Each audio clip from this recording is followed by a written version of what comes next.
But amend as in amend the United States Constitution.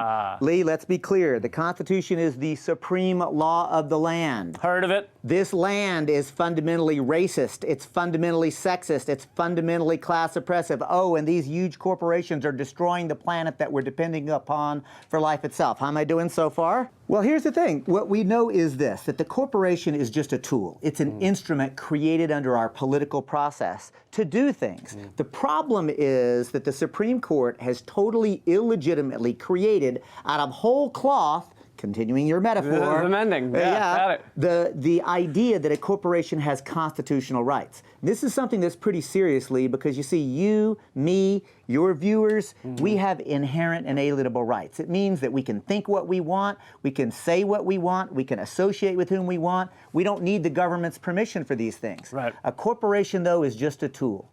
If a corporation, or specifically if corporate lawyers can claim that a corporation have constitutional rights, what that means is that corporate lawyers can go into court and overturn environmental protection laws, worker safety laws, public health laws, campaign finance laws. Any law that you can imagine is subject to being overturned. Let's just be clear. Corporations are tools. The problem is not with the tool itself. The problem is the legal system, the political system, and the economic system. What are we doing? You're absolutely right. And this also, and you mentioned the constitutional rights. This has to do with, is money speech, right? How does that factor in? So that's the second part. If you go to the website movetoamend.org, and all the cool kids are going there, go to the website movetoamend.org, and you'll see the proposed constitutional amendment. It actually does two things. First, it makes it clear that artificial entities like corporations, unions, nonprofits, artificial entities created under the state process do not have inherent inalienable constitutional rights. They might have privileges under law,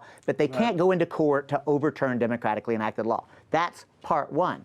But part two is to abolish the equally odious, also court-created idea that money is speech. Because see, if money is First Amendment protected political speech, it means that the rich and powerful can basically buy our elections, which, in case you haven't been noticing, they're doing.